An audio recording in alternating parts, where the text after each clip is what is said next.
And I suddenly realized that women very often use their bodies to make money and to manipulate people to get what they wanted. I was surrounded by people who were using recreational sex not just to earn money, but to have a lot of fun with a lot of different people instead of just one. And that's how I met Eddie. Eddie was part of this dating service thing, and he fell in love with my dogs. He used to babysit them when I went to the opera. He was about 15 years older than I, and he looked like he was in his 70s. There was something grimy and very unpalatable about him. And he used to tell me that before his wife died, he never let her wear underpants because he wanted fast and immediate entry whenever he felt the need. I thought that was disgusting. He thought it was sexy. He suggested every kind of intimacy you can possibly imagine, and I would not so much as hold his hand. He made me ill. And I certainly couldn't have a conversation with him because his IQ was a single digit. He was stupid. And I realized then that no matter how hungry I was to be held and to be touched, which I was very hungry to be held and touched at that point in my life, I was 48, I had built a wall that nobody could get over unless they were intelligent, clever, and very interesting. My mind is my erogenous zone. It still is.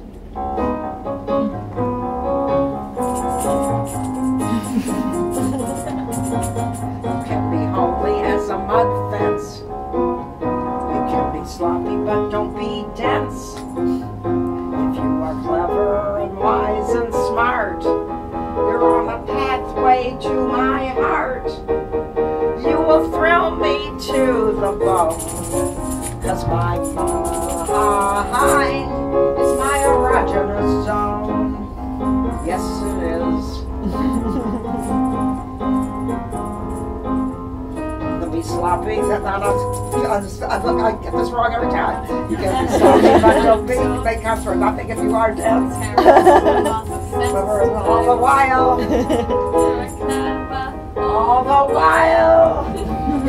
I know it's right if you talk on the phone. Because my mind is my erogenous zone. Yes, it is. My mind is my erogenous zone. Let's talk. Let's think. Let's evaluate. Let's chat.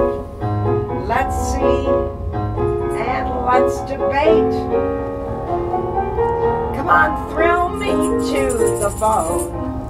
'Cause my mind is my erogenous zone. Descartes, Plato, and Socrates, Sartre, Gandhi, and Sophocles, they thrill me to the bone. 'Cause my mind is my erogenous zone. Whoa, whoa, my mind is my erogenous zone. Yes, it is.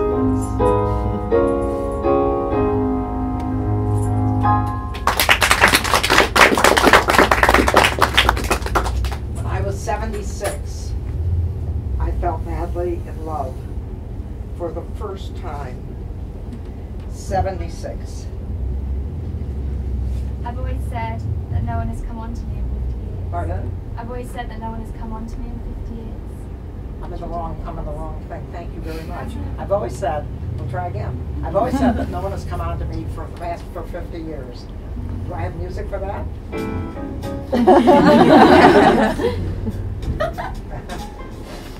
I've always said that no one has come on to me for the last 50 years, but I think I might be wrong. Because the problem was that any man that flirted with me I thought was a joke. There was the fish man, who used to come over once a week with fresh fish. And when he would walk in the house with his fresh fish, he would say, I'm going to get you in bed. And I would say, no, you're not, and put the fish in the refrigerator. And there was Niall, who was about 30 years old, a very, very frustrated Irish guy who wanted to splash around in a hot tub with me because his wife had no time for him. She was too busy nursing their children. And then there was Dean, who was bisexual, and he would fuck anything, including an automobile. And whenever he would try to take my hand, I would say, don't touch me, I don't know where that's been. And then there was Leo McCardle, who came to fix my toilet and fell in love with me. He babysat my dogs for 20 years. And when he wasn't babysitting my dogs, he would dress in full army uniform and bury dead soldiers. That's what he would do. And then there was Mickey Joseph. Mickey Joseph was a comedian, and he came over to my house for dinner, and my cooking is absolutely horrible. And in an effort to be polite and eat the dinner, he was smoking so much pot that he passed out on the couch. None of these people were of the relationship, fulfilled my need for the relationship I was looking for. But I'm not surprised. It's very difficult to sustain an erection when someone is laughing at you. And here we go with my love.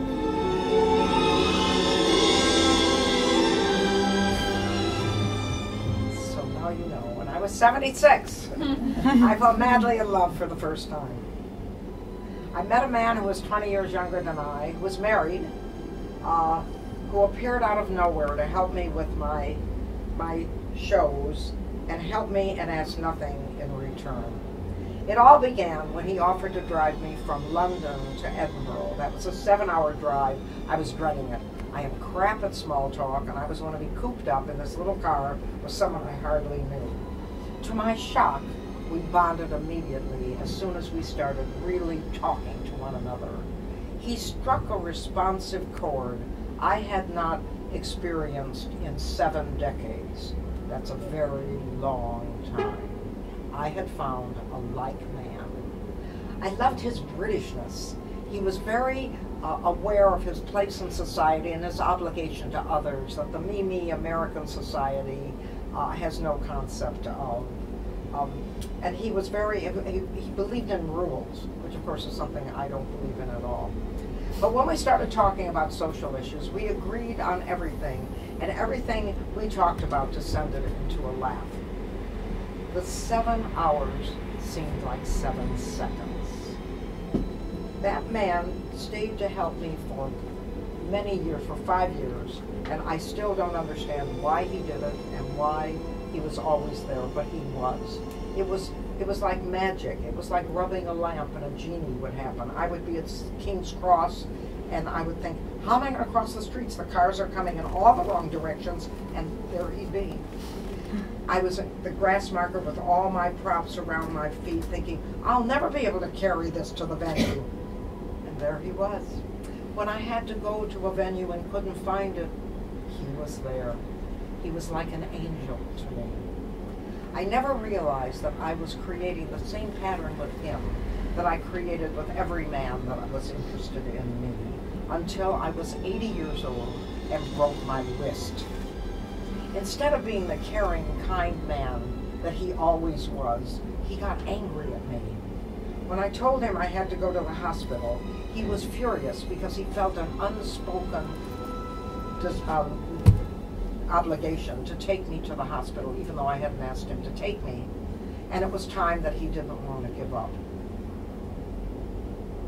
I had spoken to that man. I had shared who I was with him as I had with no one else. Usually, when I was with anyone I was interested in, I was very careful to say what I thought they wanted to hear so they would love me. I didn't want them to know what I was really like, because I knew that when they saw how imperfect I was, they would hate me. After all the men that had known me well had abandoned me. My father, my husbands, and Bobby. And I swore I would never let that happen again. But when that man turned on me, I had a eureka moment. And I realized I wasn't in love with him, I was in love with his kindness. I had never had that happen before. And then I realized I had waited too long to open my heart to someone. And I knew then that I would never ever have this relationship I had been looking for 80 years. And then I thought to myself, Lynn Ruth, with all you've overcome and all the hurdles you have climbed, why are you looking for a man? What would you do with him? And then I there's something else I'm supposed to say. And then I realized the reason that I didn't have a continuous relationship was because I hadn't loved myself enough. I hadn't loved me. That's all you're going to get.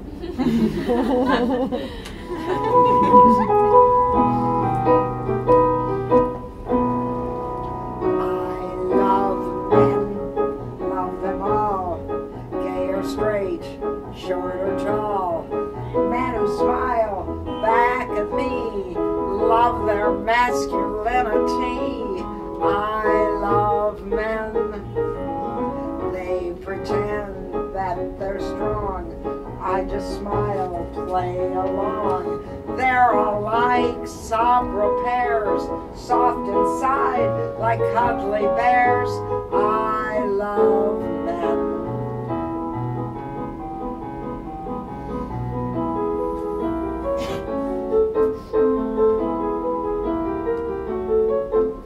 They all had mothers who loved them to bits, the tough ones, the sweet ones, even the gits. We bred them, we fed them, and now that they're grown, we just can't seem to leave them alone. We love them, love them, love them. I adore a stubbly chin, can't decide fat or thin. I just love a hairy back, no depilatory wax. I love men. Muscles soft, muscles toned. I just love testosterone. I long to pet everyone, 'cause loving men is my kind of fun. I love men. If I get the yen for a Ben or a Sven, and it's not a matter of if or when, my pulse starts to quicken again and again. I love men. I love men. I love many, many, many, many, many, many men.